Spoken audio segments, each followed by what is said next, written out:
Hello, I'm Anuradha Sengupta, and today I'm focusing on that devastating and brutal terrorist attack that took place in Pahalgam on April 22nd, and that has left 26 men dead and 17 people injured. As details emerge of the lives that are lost, of the bereaved families, as we experience these funerals taking place across India, it's hard not to be overcome by grief, anger, and anxiety, a sense of foreboding that worse is yet to come.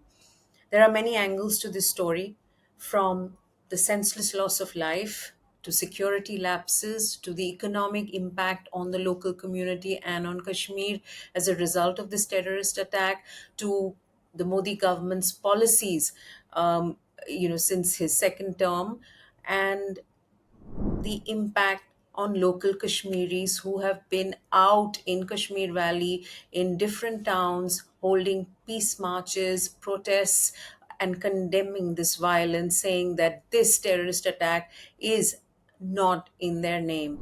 To discuss all of this, I'm delighted to be joined from Srinagar by Shaila Rashid. She used to be a student and student leader at JNU and has since become an activist, an intellectual who is a vocal supporter of Prime Minister Modi's government's policies to create Naya Kashmir. She believes that this will help Kashmir break from its traumatic past. Shella, thank you very much for making time. Thank you for having me, Anuradha. It's good to be on your show. Can you describe what the public sentiment is in Kashmir?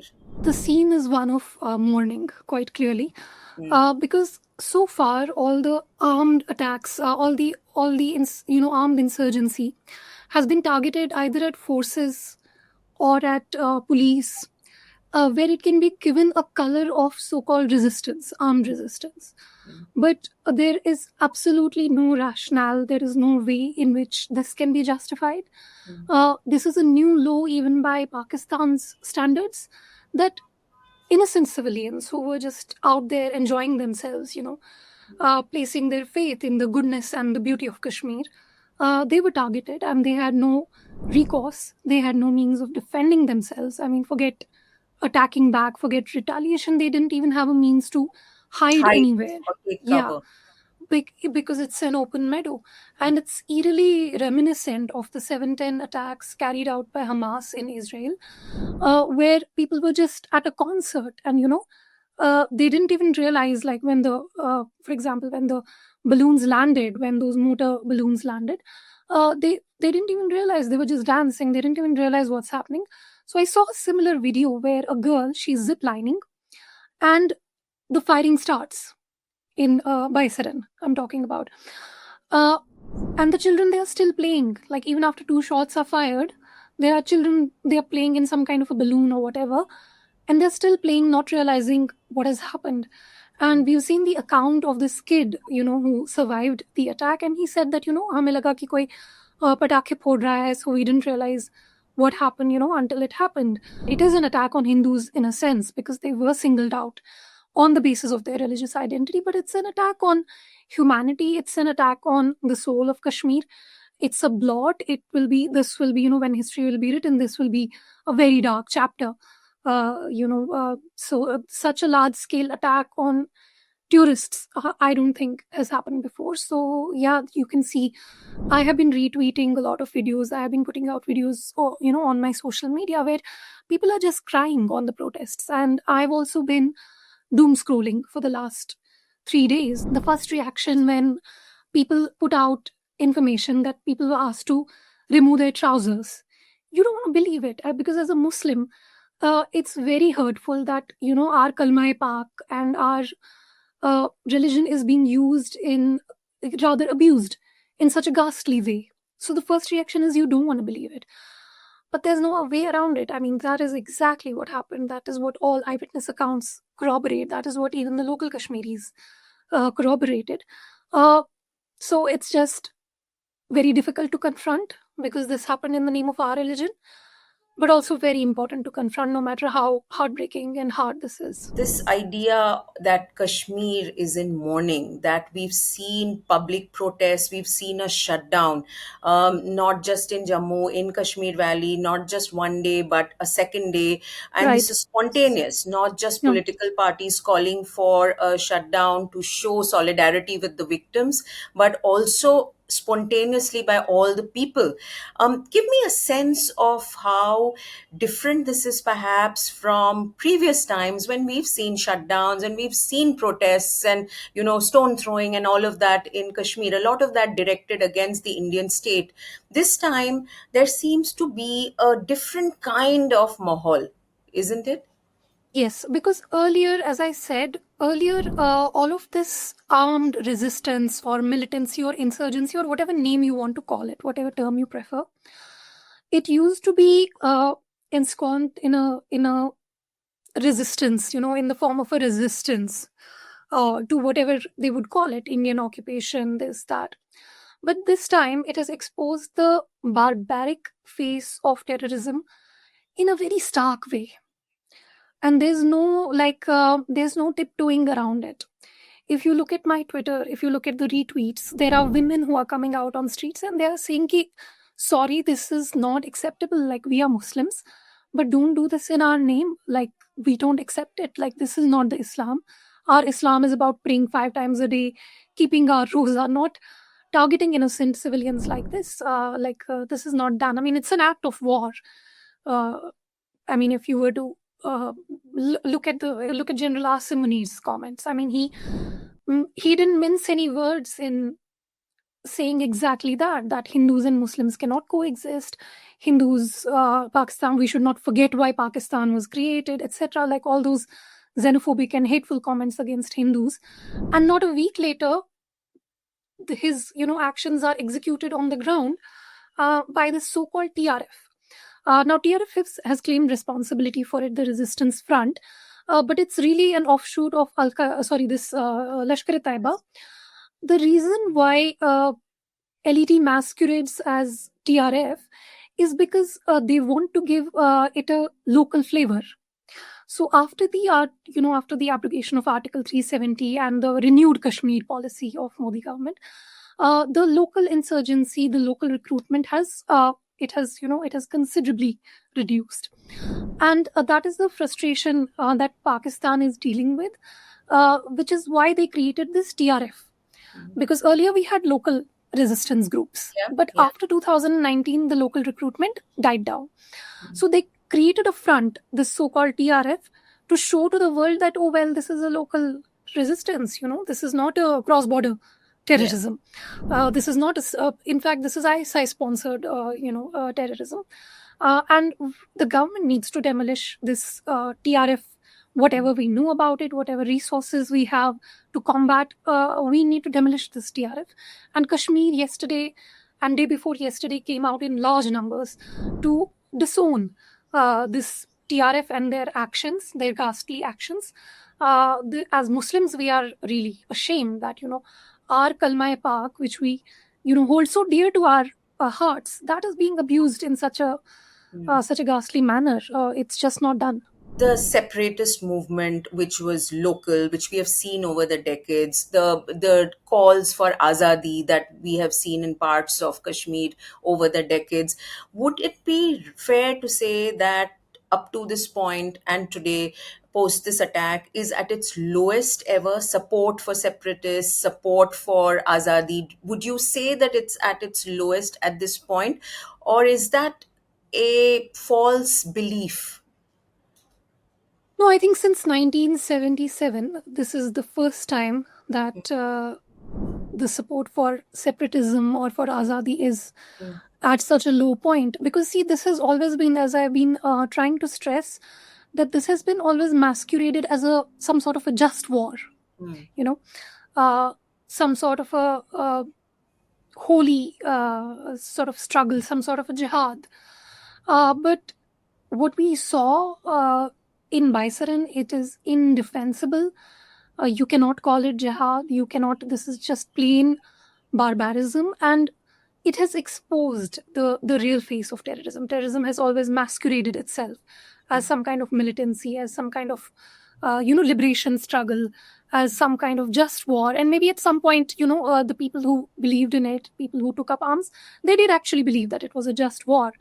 But what we saw day before yesterday, on the 22nd, what we 22nd. saw, uh, that is just I don't know what to call it, like singling out people on the name of religion, asking them to prove their identity.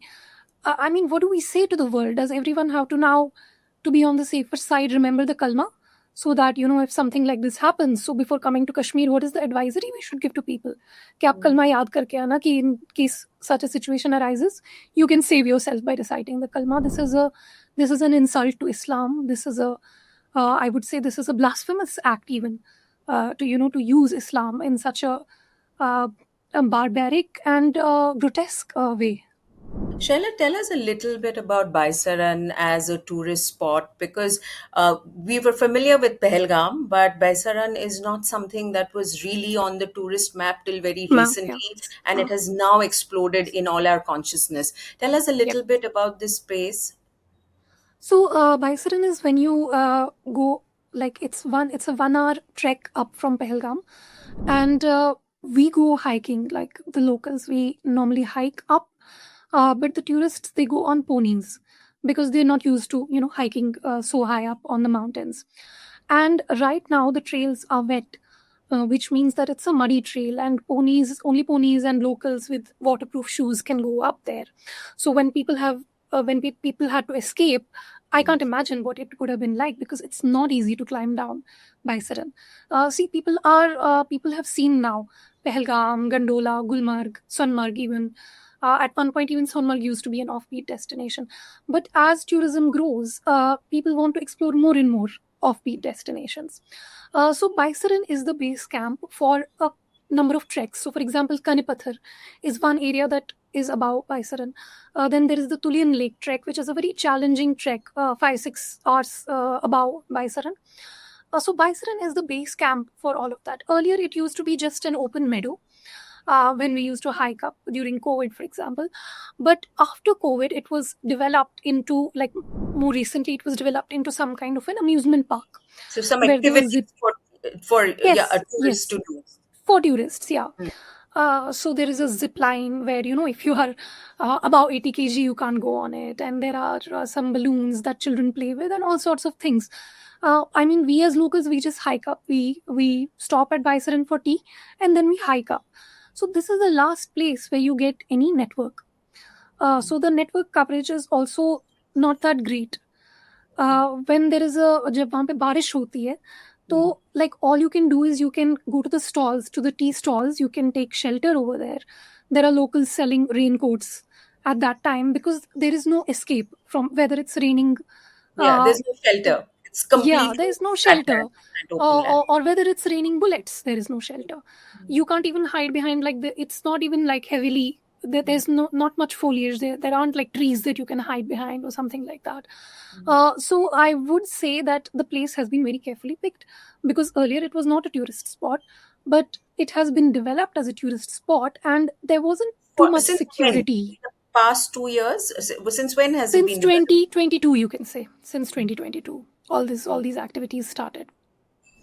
So there was no escape. Like, there is no motorable road.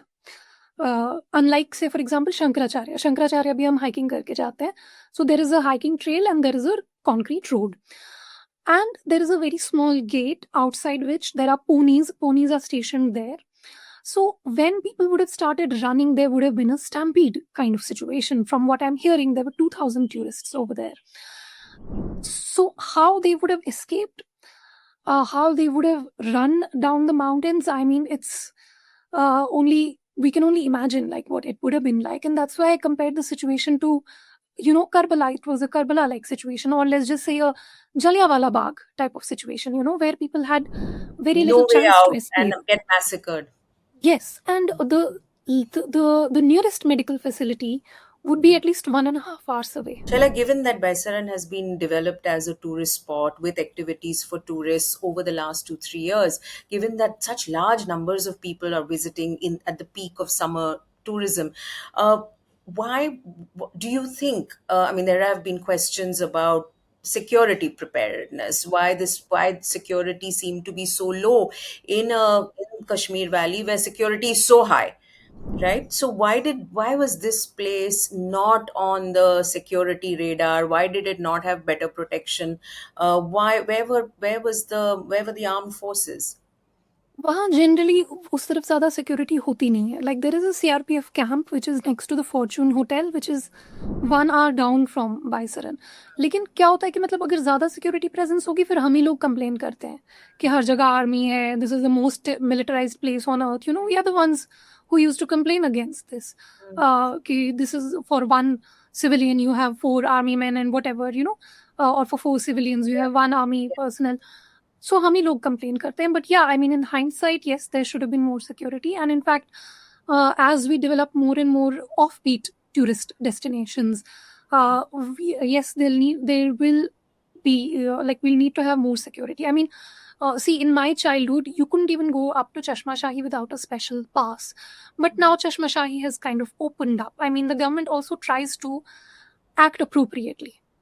As conditions improve, the government also tries to open up more avenues for locals, for tourists.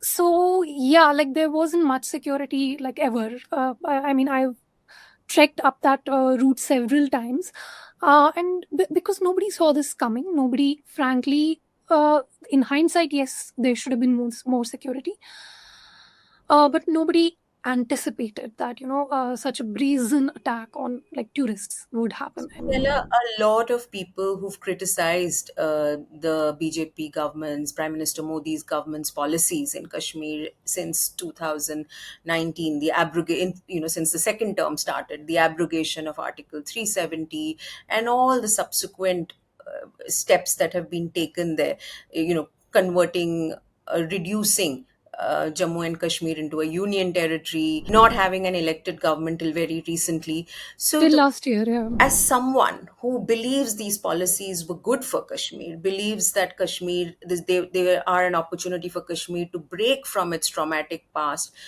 how are you reassessing, or are you reassessing your beliefs on the Naya Kashmir policies? Two things which we need to differentiate. One is the local support for separatism and terrorism, and second thing is the cross-border tourism. The renewed Kashmir policy, Modi government's Kashmir policy, what it has done is that it has contained the support, the local support and local recruitment for terrorism, right? That is one thing. But I was on an interview in November 2023 with ANI, Smita Prakash, where she asked me about the return of Kashmiri Pandits. And I answered that question very cautiously. And I said that, see, I don't want to be speaking too soon because we have a mischievous neighbor which is backed by another mischievous neighbor. So Pakistan backed by China, we are sitting on a tinderbox really. And there is like the only thing that is preventing it probably is nuclear deterrence and nothing else. There's nothing preventing, Pakistan, because they know they take advantage of the fact that we won't be able to go into a full-scale war because of nuclear deterrence. They take advantage of this. And if we do go into so it's a checkmate situation. We've been checkmated. If we do go into a warlike situation with Pakistan, then there is the LAC. If we increase deployment on the LOC, we will be, there'll be skirmishes on the LAC. So what this whole trick is to draw India into a two-front war. So no, I have never said that this is over. And in fact, after seeing the attack of the 22nd on the 22nd in Baisaran, I am compelled to say that this will never end.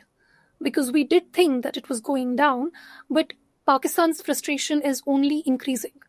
We saw the attacks on pilgrims in the Jammu region. We saw the Riyasi attack. We saw the ambushes on soldiers. In fact, since 2023, there have been a series of attacks, and they Yes. moved outside the valley as well, isn't it? Outside the valley, yeah. And migrant laborers, migrant workers have been Correct. attacked. right? Yeah. Yeah. Locals have also got caught in that crossfire. Yeah.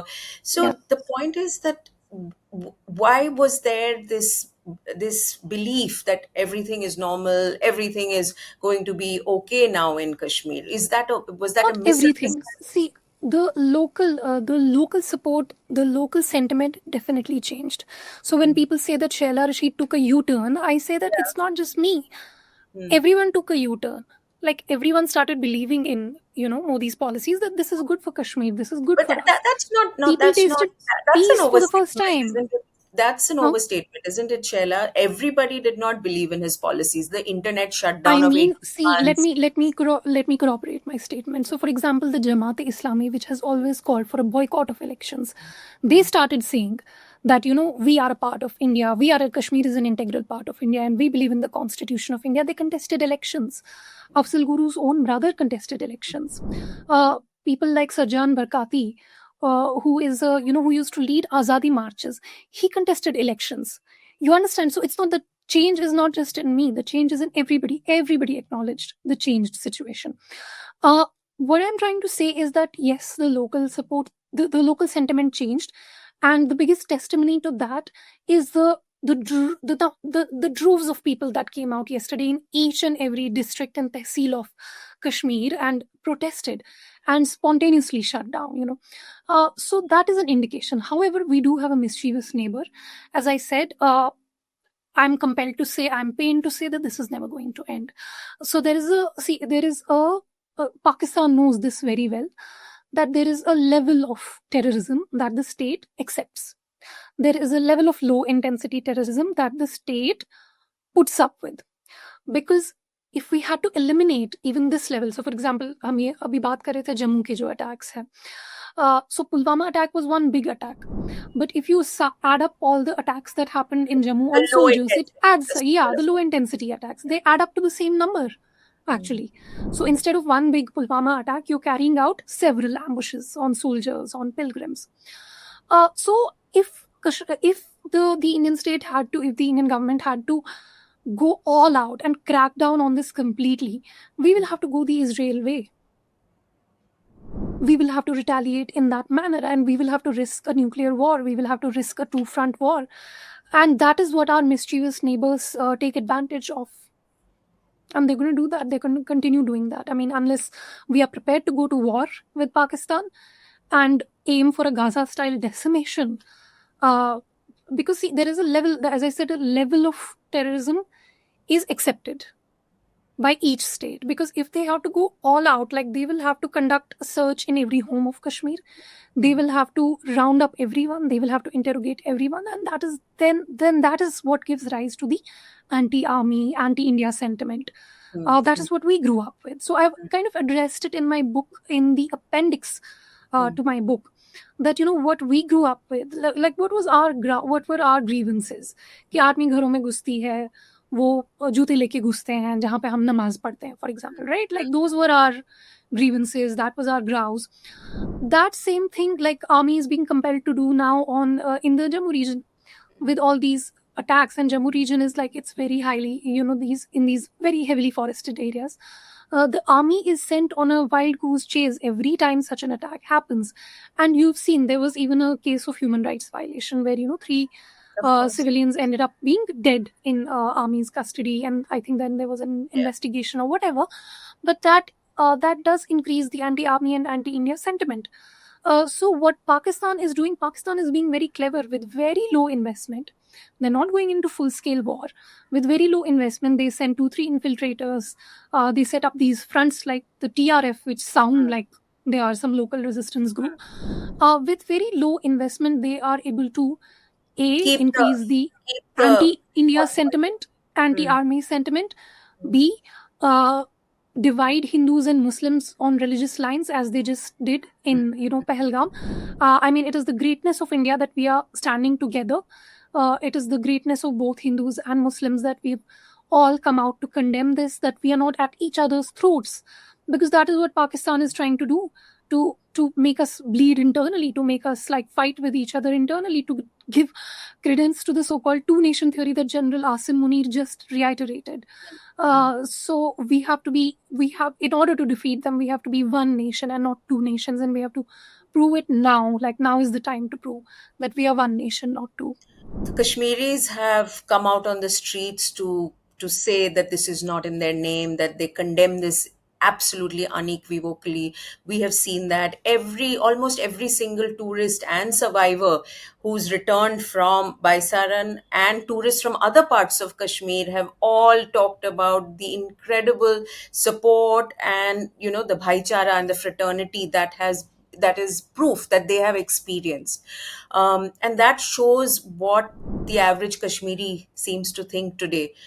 Do you feel it's reciprocated by the rest of India at this point? We know the attacks we saw what Uttarakhand has been saying to Kashmiri students. We saw in Punjab some attacks on Kashmiri students. This happens every time there is an attack in Kashmir, right? Either on security forces or on high value targets, like these tourists have been.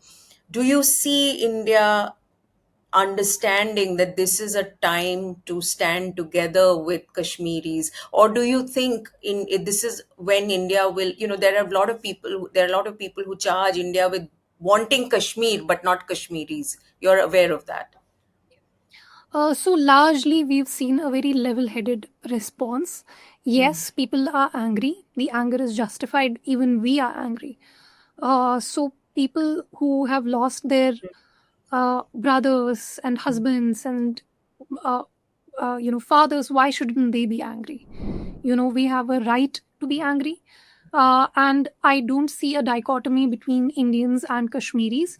Yes, there have been some rogue groups like this Hindu Raksha Front or something in Uttarakhand, but I have myself been in touch with the Uttarakhand police and the SP of Uttarakhand, the SP of Uttarakhand, Shri Ajay Singh ji, IPS. He has come out and he has made a very powerful statement, and very unequivocally they have said that we are not going to tolerate this kind of sort of vigilante action against. Yes, there have been some unfortunate incidents, but I think as a country, largely, we are united against Pakistan. And at this point, what everyone is saying, what all the civilians, if you interview people who are going to the protests, what they are saying is that whatever action India needs to take against Pakistan, we are with our country, we are with our government right now. So there is no dichotomy between Kashmiris and Indians. We are all angry. We are all united against Pakistan, and we haven't allowed this to divide our country. Thankfully, I hope I'm not speaking too soon. I don't want to jinx it. Thankfully, there have been no riots. We are maturing as a country, and I myself, I have been trying to make this attempt to build bridges between Yes, that's Hindus and Muslims and build communal harmony. and build bridges at the risk of people questioning your integrity, isn't it? Yeah. In the past couple of years, I mean, we saw you as this. I mean, I remember the first time I met you was on the JNU campus, right? When so I've seen you since then, and your politics was a very different politics from what you stand for and you support today.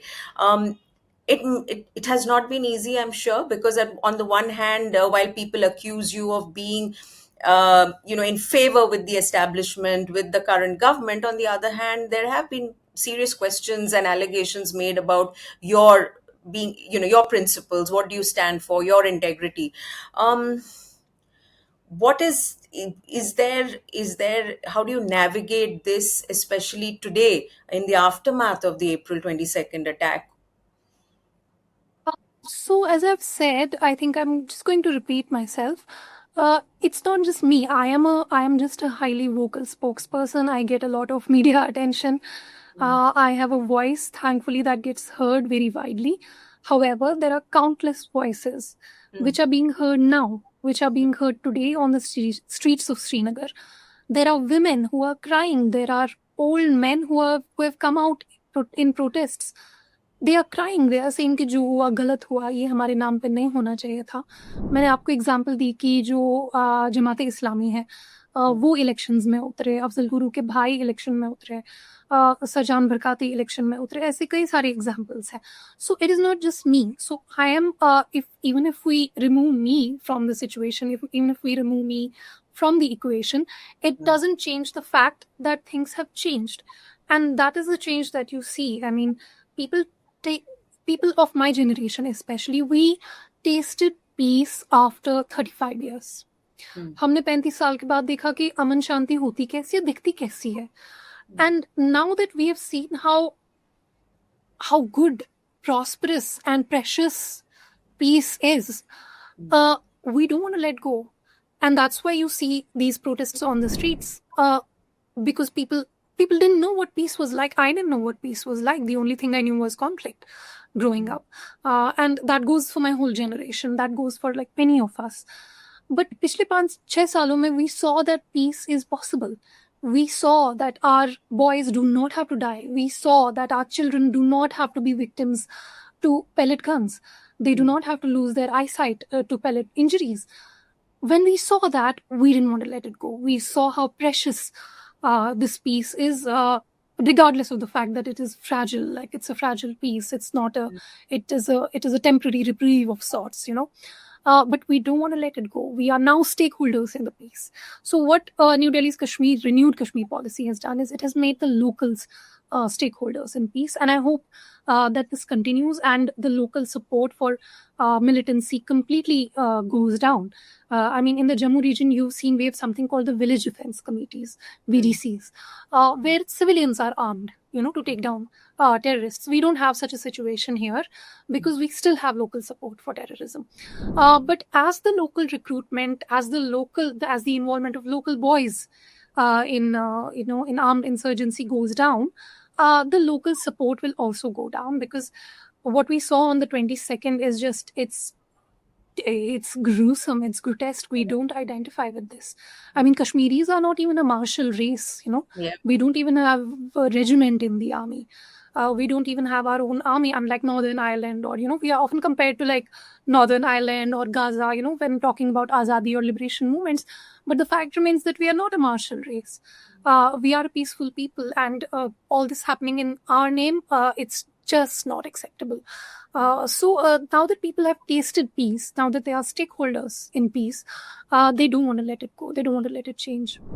What do you expect the next few months to be like, given that security forces will clamp down, given that, even though people from across the border are being accused of this crime, there are a couple of local people who assisted them. Their names are out. Their homes are now being tracked down.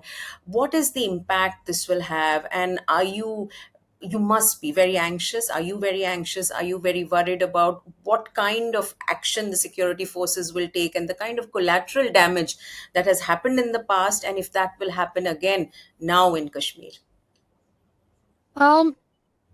I don't think I should speak for everyone. Let me speak one by one. So first of all, the tourism industry, people who are stakeholders in the tourism industry, they are definitely very worried, because people had made new investments, you know, following the peace of the last 5-6 years.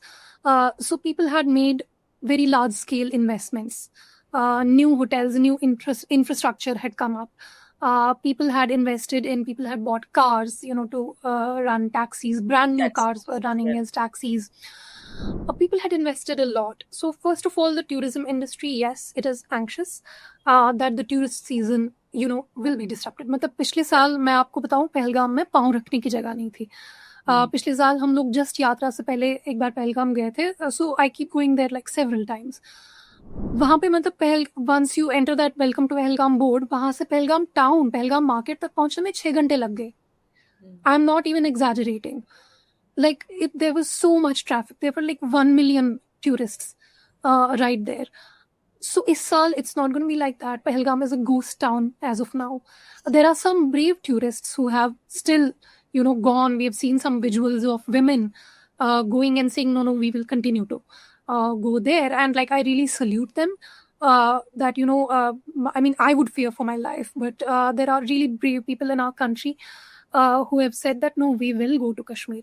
So first of all, for everyone involved in the tourism industry, yes, it is going to be a problem now. It's going to be it definitely won't be as crowded as last year. That is one. The second thing, I can't speak for everyone, but I think I speak for many people when I say that we need to take some decisive action against Pakistan. What that action will be, I will leave it to, we have a mature leadership, the CCS, the Yeah. Raksha Mantri, like we can leave it to them to decide, when to strike, where to strike, what to do, how to act. But But you're yeah, clear that action is necessary. I mean, yesterday there was this Direct action video. is necessary. I I am speaking for some people. I may not be speaking for everyone. But yeah, I mean, I think we need to do something about it. What that something is, I don't know. Even Uh, though Kashmir is closest to any action, all but we've the, suffered so much. Every family has lost someone. They have been, I mean, I think I mentioned it in one show. I don't talk about it very often because my Khala is deceased now. She, when we were children, my youngest Khala, she suffered she happened to be in the vicinity when there was a bomb blast, a grenade blast, which were very common in those days in the Palladium Gully. And her right arm was nearly severed. And it was through a miraculous 13-hour-long operation at Skims that her arm was attached back to, its normal position. And for 4 years, she had those like metal pins in her arm. And we would just watch her, as kids. Like, that is what we grew up watching.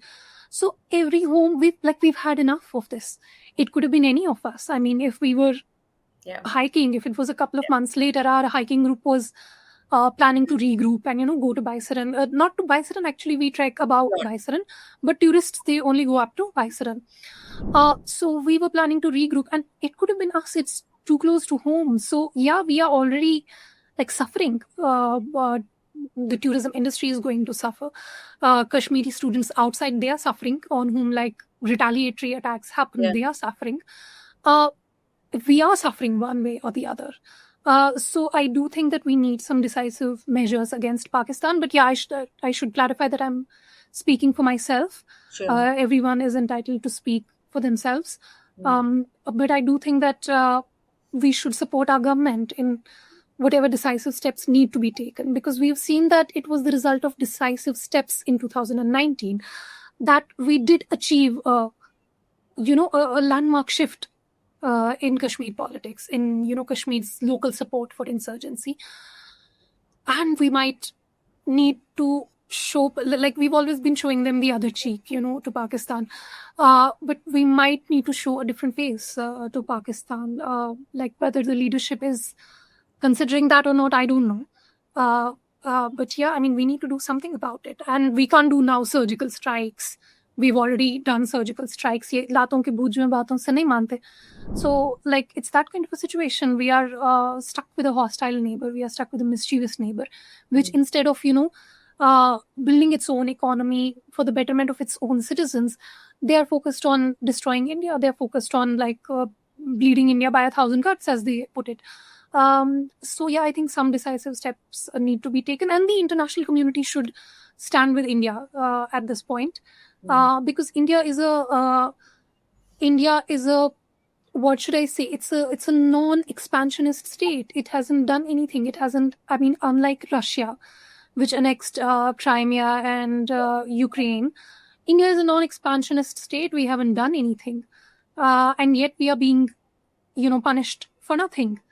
So yeah, like Pakistan needs to be taught a lesson. How the government will do it, I think that's the government's doing. And even if this lesson extracts a price from Kashmiris because of where you are, and because of as you said, the Pakistani army general said the jugular vein in that recent speech of his. He referred to Kashmir as the jugular vein.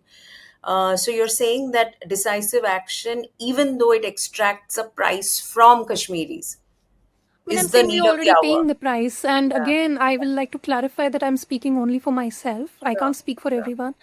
But we are already paying the price. in many ways. So वहाँ पे जो 26-27 लोग जिनकी जाने गई, उनमें से एक तो कश्मीरी भी था. It is affecting our psyche. It is affecting our tourism. If it is like, what is to say? I mean, there was a red line that was crossed on the 22nd. So what is to say they won't come for Kashmiris next? If they came for the tourists, they'll come for us. What's to say? And there have been, I mean, Kashmiri civilians, like there have been so many Kashmiri civilians who have died since Yeah. over the last 30-35 years. So we are already suffering.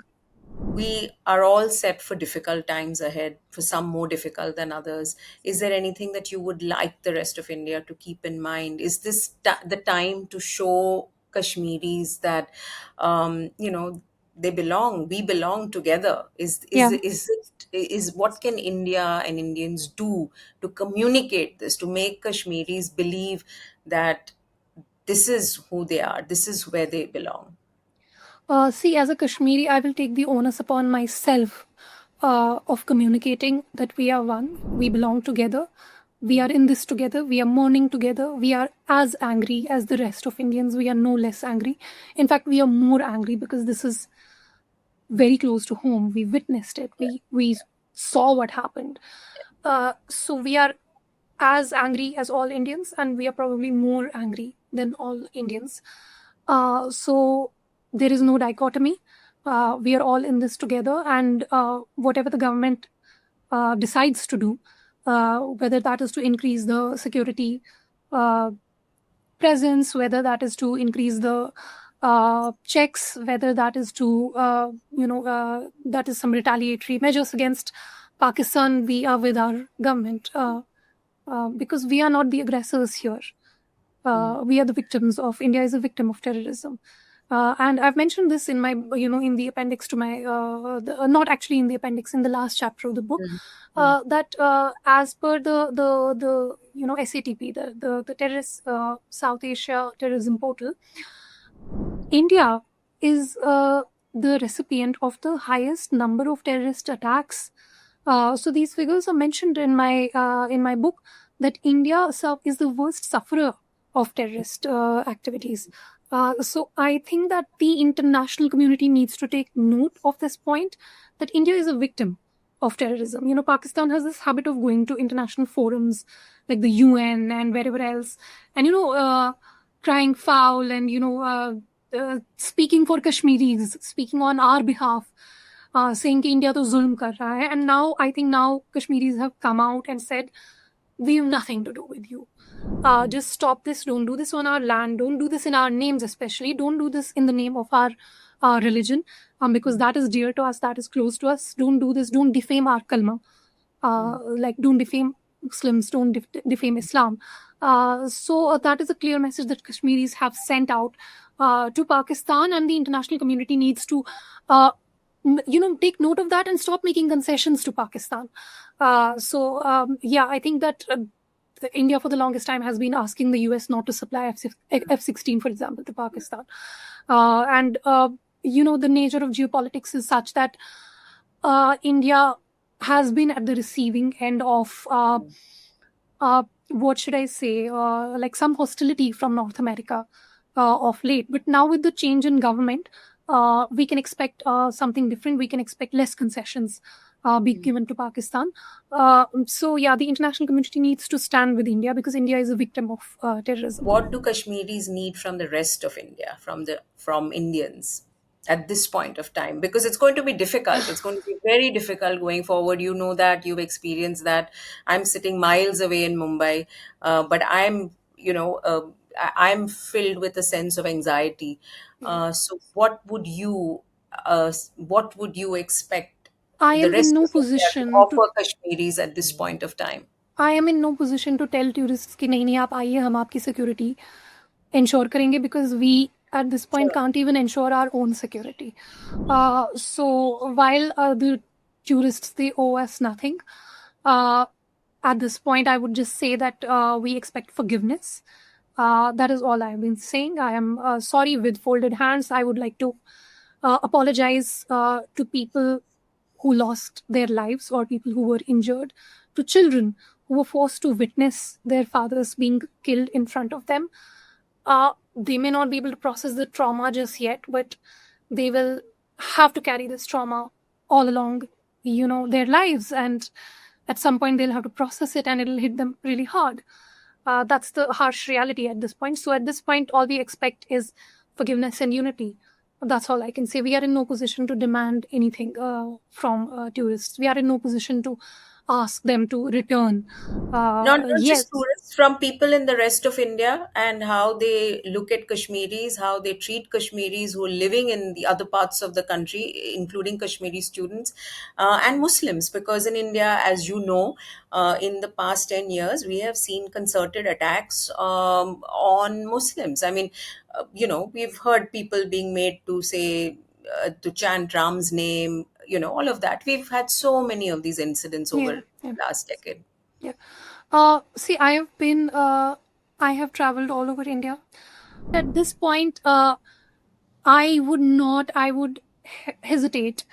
I would not make it about Kashmiris. I would not make it about, yes, there are stories of valor and there are stories of Kashmiris putting their lives at risk for saving tourists. There are stories of taxi walas who have offered free Yeah. services to the tourists. There are There people who are have lots opened of their very, homes. very, very, very heartening stories. I mean, Yes. I tear up every time I hear people talk about their experiences, but we really need to hear that. We need to reinforce our faith in each other and humanity, isn't it? Above religion. Yeah, yeah, but this is not a time where I at least can I engage understand. in any moral grandstanding, because this has happened on our soil and we are really quite ashamed.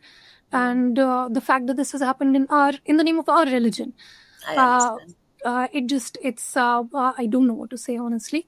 I I understand. just pray for peace. I pray for uh, peace to the departed souls. I pray for, uh, the families who have been bereaved or who have been affected by this incident.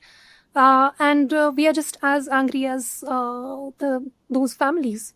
I We are just understand. as pained. I understand, and thank you, Sheila, Thank you. for talking to me today. We will keep talking as we go on, because I feel a sense of great foreboding, a great anxiety, and I feel, I don't know what the word is, maybe sympathy, sorrow for such a beautiful land, for such a lovely people. Most Kashmiris I've met are emotional, lyrical, creative, and here you are. Living in this sort of spiral of violence which does not seem to end, which seems to just keep you trapped. Yeah, And yeah, it is this like tragic beauty of Kashmir that draws people in, and then this happens to them. I mean, it's really just tragic. I think the word we're looking for is tragic. yeah, we'll keep talking, Shella. I wish you a lot of good luck, and Thank thank you. you for making time for this. Thank you for having me, Anurag.